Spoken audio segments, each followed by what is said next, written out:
All right, welcome back, everybody. I'm Timothy Bennett, and I'm here with Derek Antolon. Hello, hello. Now, we are in the quarterfinals for University of South Alabama Esports League of Legends. So, in the last time we played the University of North Alabama, we didn't win the series. We lost 2-1. What are we thinking going into this next series? I think that it's gonna be another like really close game. I wasn't casting for that game, but I did in fact watch the stream, and I'm very excited to see these games and see how we perform versus UNA this time. We saw J4 a lot in, actually we saw it in all three games. The last time we played him, either on our side, two times actually on UNA's side. I think after we played game one, we didn't win the game. They decided to switch out J4, but it wasn't a J4 jungle. If you remember, it was actually J4 top. So what I believe that there is a chance that we'll get some similar picks in this game, but I think USA is going to try to adapt to change circumstances, because last time we played UNA, we didn't win the series, so I assume USA is going to likely try to change their picks, especially and over the series, the whole the season. We've seen USA changing their picks, evolving and changing. So what are we thinking for picks in this next game, or this first game? I'm thinking that we'll be like picking. I think our bot lane is more like in a solid state, because they'll still play very similar things. Brandon, aka Son, always plays mostly enchanters, but Nami, right? he's also very good on like that of like Nautilus and and Leona if there's like a nice flex or something. Right. But I'm very interested on how like the rest of the picks will be, because UNA played a lot of the like standard junglers like Sejuani or J4 Right. and we picked I think we picked Kane. I can't We remember. did have Kane on the first game. And I think Kane is very good versus Sejuani specifically, but not necessarily like J4. But Right. when J4 is in jungle, it's like a different pacing type of game depending on the J4. Like it can be very gank heavy and it can really sway the lead into whichever team that has J4. But if it's Right. J4 top lane, it's more of a like a patient type of play. Yeah. I see a lot of J4s, specifically like I watch King Nidhogg and he's like the best J4 in my opinion. And he Right. plays like Yeah. EDR very down to the point, knowing exactly what like what his cooldowns is, his damage exactly. Yeah. And I feel like that's how J4 top lane is played. I'm not I hope we don't get a J4 top only because I feel like it's very different from what we usually pick in top lane. Right. That when in the first game we actually picked J4 top, but it did not work for Light Locust from what I remember. It ended up just being kind of him having to play back the entire time and not being able to exert a lot of pressure on their top laner at the time, which was Renekton. And Renekton is the kind of champion you don't want him to get ahead early, and that's I think once he did get ahead early, that kind of ended up being a steamroll for against USA for UNA. And so, but what I do see that's a pretty common pattern in a lot of these games, and this is just because of the meta right now, is tank. Right, it's the tank Mhm. meta. Right, in the second game, USA ended up beating UNA, and that was because they picked Silas, J4, Veigar, Tristan, and Zyra. Right, it's not really a tanky Very team. squishy team. Very squishy team. They were trying to rely on damage alone, but it ended up we had Tom Kench, we had Sejuani, we had two frontliners to just steamroll basically, right? And so I assume if both teams are thinking straight, they will likely recognize this and go for at least have two tanks. If I were either USA or UNA, I would be building at least two tanks on our teams. Mhm. I think for like going excuse me, going back to top lane, um I think that Light Locust plays very well on tanks or so things such as like Ornn or like Alawi, Tom Kench, right? Um so he can opt to choose to either play a very strong like side lane pressure, which he does very well in my opinion. Right. And, or he can maybe lean towards that of like Ornn and maybe Maokai, champions like that to play more for his team and for engagements. Right. I think And champions that don't really mind going even or going behind. Yeah, and champions like Ornn do tend to scale a little bit. I think USA has a tendency to go for scaling champions because they want to be able to hold out to a late game. Although I think that trying to go for anything scaling us might not be the best idea. I think going into these games, we're seeing that there isn't a lot of time to hold out. If things go wrong for either team, the other team is usually able to finish out the game before they have enough time to pull it back. Now, in the last series, actually, we saw that was the opposite was the case. They actually held out Mhm, just long enough for Kale to end up getting farmed just enough so that she could start steamrolling, just destroying everything, right? And so mhm, I think unless you see something like Kale or some really hard carry like that, we're going to have to rely on trying to not go too much scaling. I think definitely something aggressive like Ornn or something that can team fight, can gank, can exert pressure across the map, and not something more conservative like Illaoi. mhm, Illaoi can exert pressure, but she's more of a team fighter, come at me kind of champion, right? mhm. Um, I I do think that for the jungle, like moving on to the jungle, Right, that that since Light Locust is more so of a very side lane, weak side type of player, and he's like he'll be okay almost any of the time. Like if he's like ahead or if he's behind, he'll be fine.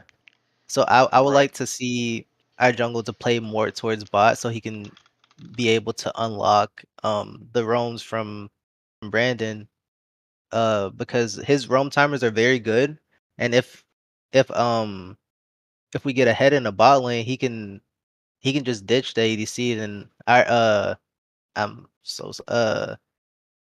Ditch top our lane. ADC Jack, he'll Right. he's also very good. So Right. he's able to play safe enough in the lanes where he can just play 1v2 and just farm up and be relatively safe while Brandon is able to impact the map. Yeah, and that's what we saw in the last few games, or actually in the last series. I believe in the last series it was an action.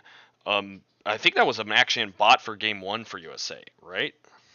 No, Uh, I think it was Ashen for the last game or oh for no, wait, it was Swain and Blitz actually. It yeah, it was was Swain the Blitz. Swain and Blitz bot. Yeah, I remember that now. But yeah, usually it's something like Kaisa. We saw Kaisa in one of those games. Varus. There, once they get kind of a lead, they can play carefully to a degree, and if anything goes wrong, you always have Varus's ult or you have Kaisa's E, and so I think what we've seen in a lot of these games, the bot lane does very well, and that's a part of both of their very really good players. But I would have to give some credit to Brandon. He really knows what he's doing, and what he'll do is he'll help his bot laner just get ahead, right? And then he could just roam, right? And then we've seen that in a couple games. He'll just roam to another lane and they get a kill or another kill, right? And so I'm hoping to see some things like that in this game as well. And for the mid lane, I feel like our mid laner is also very, very solid. Like he can play for lane, he can roam and play 2v2 with jungle. Right. So and there's not many times where he's really behind. I feel like a lot of times where I watch our mid laner, he's mostly playing for being even or playing for skirmishes with jungler. And Right.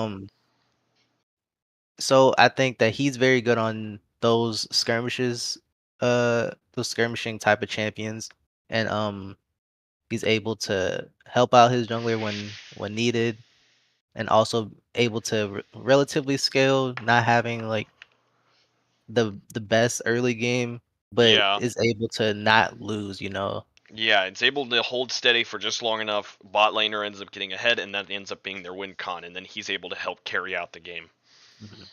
Yeah, and I think that in this next game is really going to be interesting. The first game was like 45 minutes long against UNA, It's a so very long game. very long game. Yeah, they really got dragged out. USA, I think, was like one play away. That's what it ended up coming down to, just one play, and they didn't manage to pull it off in that game. So they had to. But in the second game, they did end up coming around. I'm really interested to see. I think the thing I'm most anxious to see is just what are they going to pick? How is this going to, Mhm. what do- what is their strategy for coming back against UNA in this next game, in this first game of the series? Yes, I'm very excited to see what is chosen by both teams. Um, I'm kind of thinking that we'll definitely see. I don't know. It's a strong feeling that we will see a Sejuani. I don't know why. I just feel it's a That hunch. It's a hunch of mine. that would make sense. Sejuani's always been very strong and very often picked in University of South Alabama's games.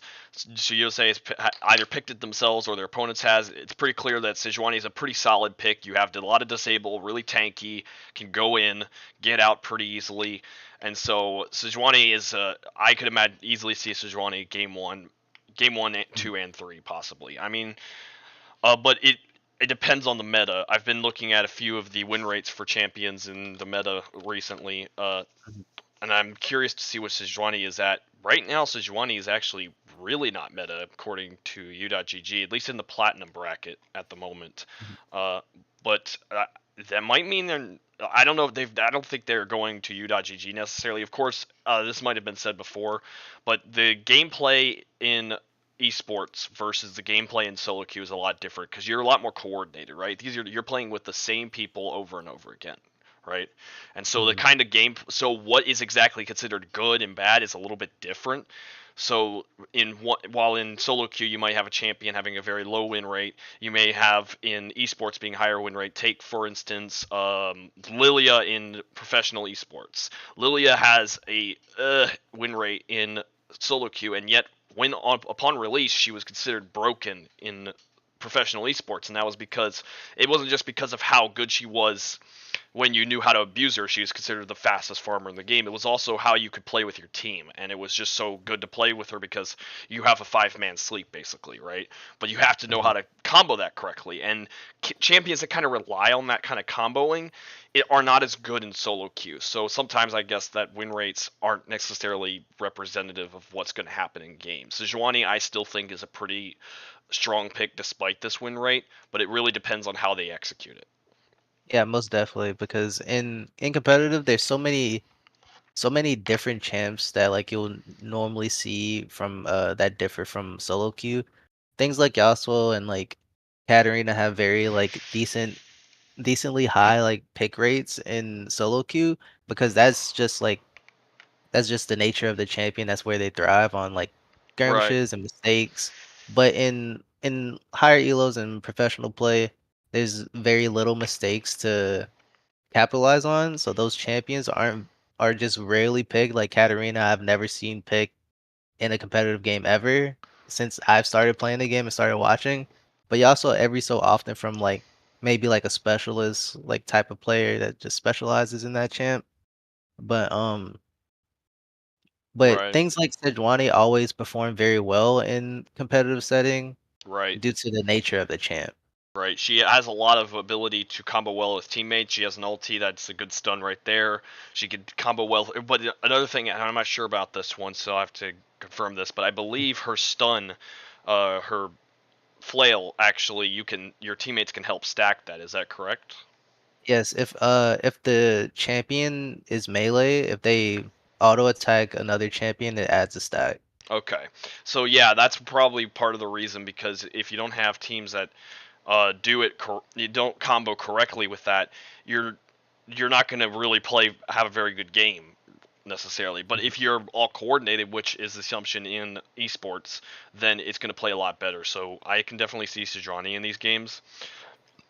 Given the meta, though, I guess it all really depends. But I am curious to see, though. I wonder if J4 will make a comeback.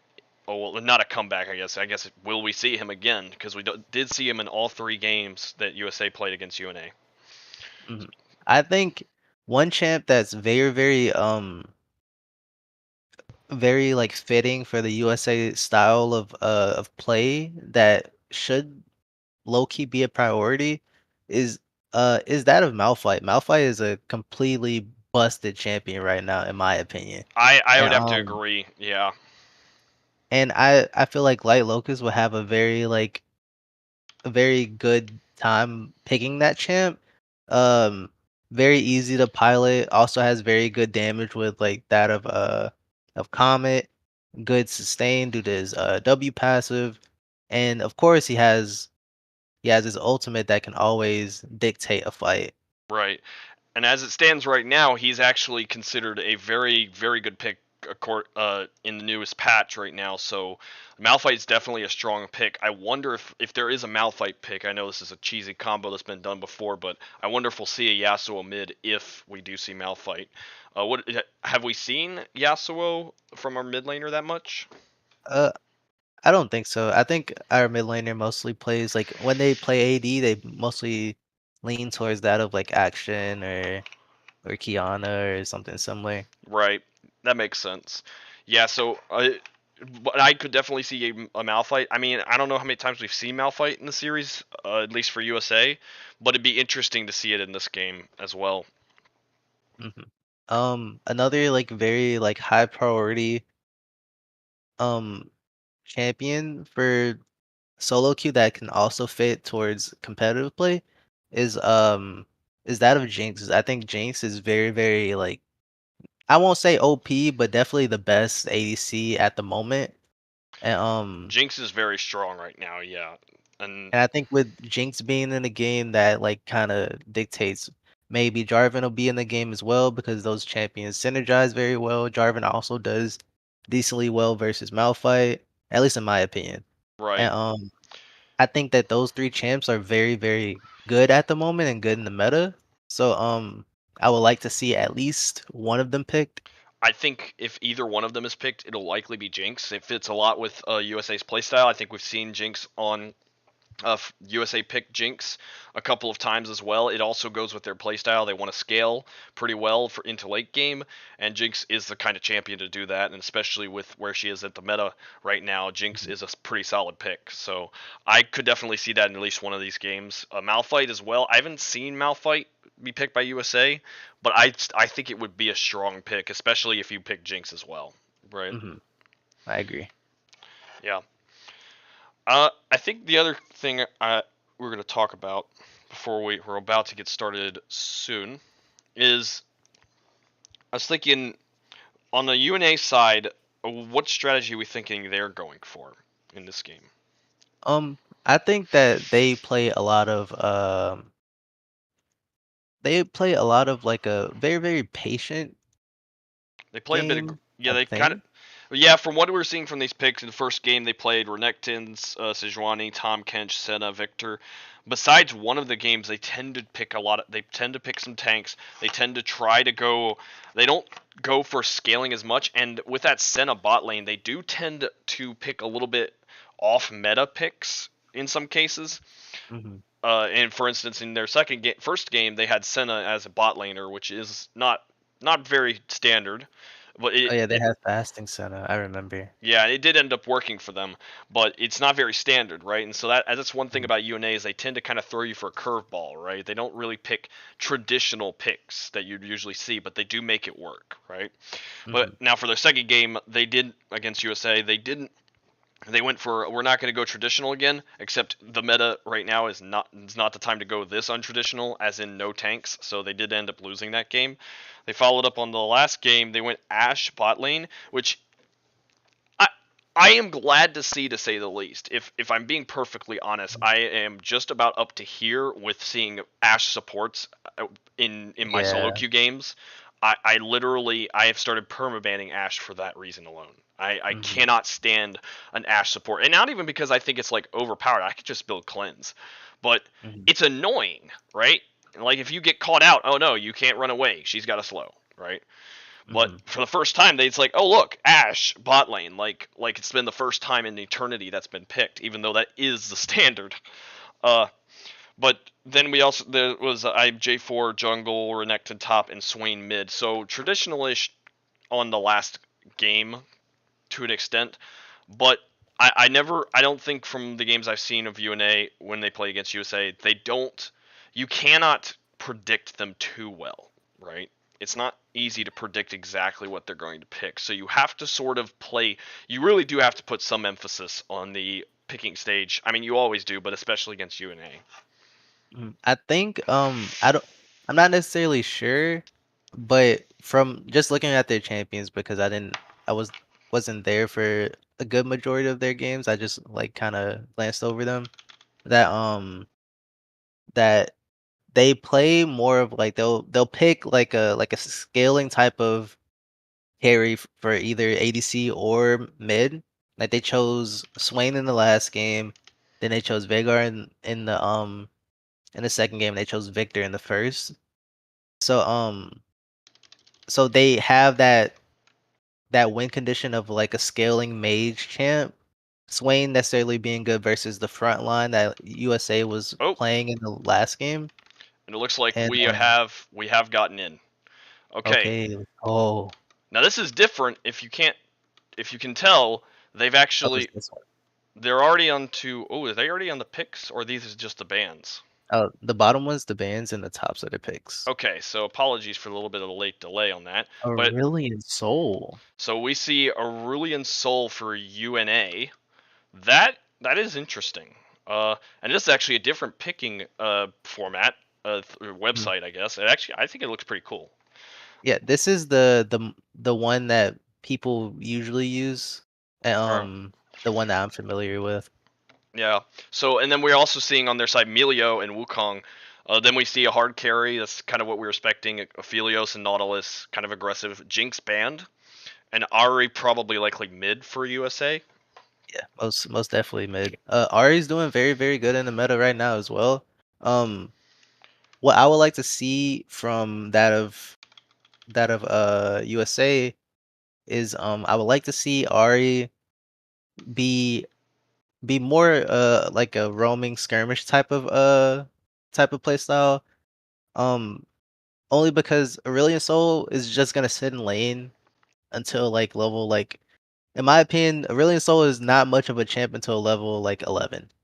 And Yeah, he needs time to scale, so that's what we're seeing from UNA is they are trying to drag this a little bit. yeah, they have scaling with Aurelion Sol and Milio. Wukong being a very, very good mid game champ. And then on the side of USA, they have a very good late game insurance from Aphelios, and then they have the mid game of Ari. Yeah, so they're trying to secure both mid game and late game, especially Aphelios. Aphelios is really strong in the late game. I'm curious to see what UNA is going to go for bot. These are pretty traditional picks, assuming Wukong's not going top or something. That's Gwen top. We've actually seen that for like Locus a few times in the past, and it's actually been I think it's been rather successful actually. Mhm. So we could definitely see that working. Semi tank as well. So also, I guess Gwen can also be built as a much heavier tank, so they do have that tank meta part down. Yeah, she's like a bruiser that, and he just heals so much when she gets like a nice Q. So it's kind of like she just sustains a lot. So I would like to see maybe. Oh, did they lock that vein in? They did, or they're Oh, just yeah, oh, that's and they Vayne. locked it in. Okay, so I would like to see a reaction from USA to be more. I think they're lacking in damage. Aphelios is the only consistent. Ari is Burst basically. more of like a burst playoff cooldowns type of champ. And I would like to see like maybe I wouldn't prefer a bruiser versus Vayne, and maybe like a damage early game oriented type of champion. Right. We see Mordekaiser as their top pick, so I'm curious how this goes down between Gwen and Mordekaiser, and then Nidalee Uh, jungle. Literally hover. Yeah, Nidalee Um, hovered right now. I don't think that that's the pick here. Like I Well, don't agree I with it, but if I don't it know. is, I might. I mean, see, here's what and I'm it's thinking. locked Whenever I see in. somebody pick Nidalee, the first thing I'm thinking is, do you know how to play Nidalee? Right. Mhm. That is a hard champion to play. Right. Very So good. Yeah, very, very hard. if you know how to play that champion, then yeah, boom, you got it. Right. But if you don't, then you are going to be useless. Right. So Mhm. it's considered amongst some of the hardest champions in the game. So I'm curious what our jungler is going to do here with Nidalee. I think I could see it working pretty well against. It's playing against Wukong. I feel like Wukong has the advantage early on, unless Nidalee can land a spear.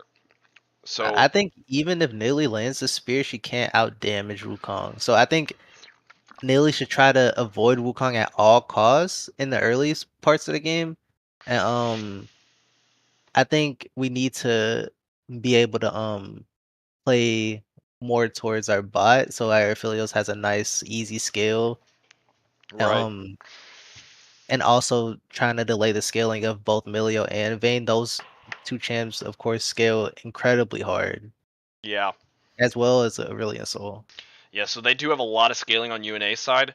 Aphelios, Gwen are pretty decent scaling. Ari and Nidalee are going to try to secure a good early and mid. I think Nidalee, if and when she's going to roam, is going to want to go probably mid and just stop the Aurelion Soul. I think Nautilus and Aphelios will play just fine against a Vayne and Emilio. Vayne and Emilio, I think, will be on the backside just trying to fend off a push, likely. Mhm.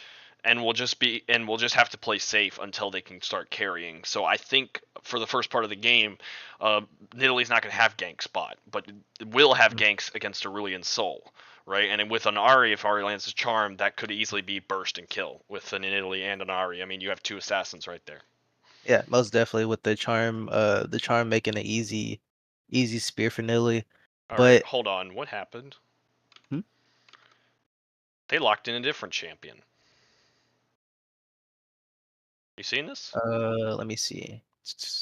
They Horn? didn't pick Horn in the picking phase.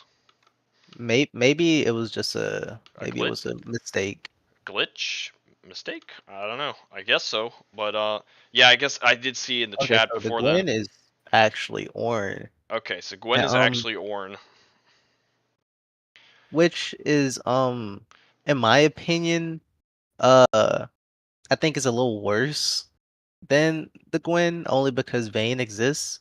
Right. And and then also Ornn will probably get like later on after like items are built and stuff, Mordekaiser is gonna be a problem for Ornn. Um but Right. I think in team fighting wise, I think it's very good because maybe Ornn can get a good ulti onto the Milio. Milio and Aurelion Soul very very squishy, no mobility. So getting any type of CC on them and locking them down and making sure that they die early will be a very good for the side of USA. That is something I just noticed as well. Is the USA has a lot more lockdown or a lot more CC than UNA does, right? Mhm. And oh, I apologize, everybody. We actually did forget to transition to the draft. Apologies for that. So they didn't Oh, actually see the okay. draft. You will see the next one. Apologies in advance for that.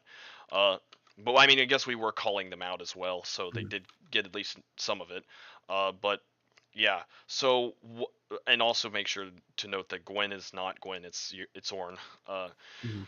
so but we do see more CC on on USA side than the UNA side. I feel like if USA lands enough CC, that's going to be doom for UNA, especially with a Vayne that's supposed to be mobile the whole time. If Ornn lands the ulti and then you land a charm from Ari and then Nautilus ulti. I mean, you also have Nautilus ulti, which is very very reliable for getting the Vayne. So I think I feel, and I try to say this as unbiased as I can. I feel like the advantage is towards USA right now. They have pretty good late game. They have a lot more disable. On the other hand, it really just comes down to how Definitely they get play out. outscaled. Yeah, they definitely get outscaled by. I mean, to a degree, you do have Aphelios and Ornn, which Ornn scales pretty well, and his allows his team to scale a little bit better. But Aurelion Sol's infinitely scaling. If they are managed to drag it out a decent amount of time, and this ends up being another 45-minute game, I think UNA wins in that case. I do like what USA did with their draft. I think they saw Milio and then they kind of adapted like their picks in uh revolving around the Milio because a lot of the CC on the side of USA is not really cleansable for Right. Milio. There's a lot of knockups. And the Yeah. only real CC that can be cleansed by Milio is Nala's passive, Ari Charm, and Aphelios Root. Graviton Yeah. root, Yeah. and that's really it. And And those aren't. Yeah, and those aren't even the big CCs, right? yeah, and those aren't the big CCs. Um, Milio will have to position very like well, and so will the rest of his team because he can't really like get them out of very very sticky situations. Um, Ari holding charm and not using charm for the main engage is like baiting for the Nautilus like hooks to be the main engage into ultimates, and then following up with the charm will be very very good. Yeah, exactly. And with that, I could definitely see Vayne definitely if Vayne does the smart thing, building a Mercurial, or at least a QSS pretty early for that because there is a lot of CC to deal with, and Vayne will simply get knocked up, disabled, and then now it comes down to Aurelion Sol. And if Aurelion Sol and Vayne are dead, Aphelios sits in the backline and has no Vayne to worry about, no Aurelion Sol to worry about, and worst is Wukong, but with that much peel like Ornn and Mhm. Nautilus, you don't really have to worry about it really that much, right? Best Yeah, case, I can see this game going in like either way. yeah, Um, because I think that UNA's jungler is a very high tempo type of jungler that likes to dictate the early game very very hard and allow his team to be able to scale towards the mid game. And and he's also on a champ that does that very very well. Um, I think for both sides that top lane is probably the easiest lane for them to gank. Um, both very very immobile champs. Um, of course, when Nilly if Nilly goes top lane, beating the kills in Nilly will be very, very good to get her ahead. Um, and then for top lane is also for the side of UNA, both Wukong or Mordekaiser getting the kills would be very, very good. Ooh, we are experiencing some league technical difficulties. I'm not sure if the league servers have gone out or something, but Good old Riot Games. good old Riot Games, everybody. Uh, we're working on the issue at the moment. Hopefully, it was just a temporary glitch. Yeah, very bad client, huh? You Server. might have to force close in your task manager just in case there's still Yeah. a riot Apologies if thing. this is delayed a little bit. If we end up, I try to get it in as fast as we can, but League is not really. Oh no, it decided to do something. Wait, just exit the client first and then see if there's any more Okay, it just keeps opening up again. yeah. Yeah. Yeah, just exit it first. And then go to your task manager, see if there's anything else riot related. Yeah, just close that, Yeah. then So reopen. It should be alright. should be all right. It says that servers are working, but uh, either dorm internet is doing something or it is just Honestly, bugged it's out. probably just bad client. Yeah, that happens occasionally. Hopefully this is going to work. We're getting the same kind of loading screen we got before. I'm not sure how to fix this issue if this is what it's going to be. You might have to oh, do you have auto sign in back Yeah, try to sign out and then well, that is a and then question. How do I sign out? uh If I'm I. not sure because I don't have the auto sign in on. Huh. Maybe run as administrator after this weird thing. Quick press the X and sign out. Oh wow, I don't know how that works. Huh. Maybe run as administrator. I hope that works. I want to keep everybody waiting. I assume they're likely already a minute in. We might just start back at the beginning if something goes wrong. Well, actually, we can't do that because then they'll start the next game without us. Let's see. Huh. Hold on. You should put us in the waiting room until we can fix it. Yeah. We will be right back with this issue. Hopefully, we'll be able to fix it.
All right, so we've discovered that there seems to be a problem with the league servers right now. They're currently USA and UNA is currently in the game, but the league client is now broken. Apparently, we're getting messages on Twitter and other social media from a lot of other players that is just all saying, "Why can't we get into the client at all?" And so, if you're already in a game, it works, but if you're not, it doesn't work. So we're not exactly sure where to go from there because it's just a Riot problem by the looks of it. Uh, we'll keep you guys updated as best we can. But for now, we're probably just going to put it in the waiting room until we can figure something out. We'll be sending messages in the live chat just as updates happen. But until then, we're not exactly sure how we can spectate this. If you guys do know a way to spectate it without opening the league client, definitely send it in the chat and we'll try to figure something out. All right. Well, in that case, we will see you guys soon.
you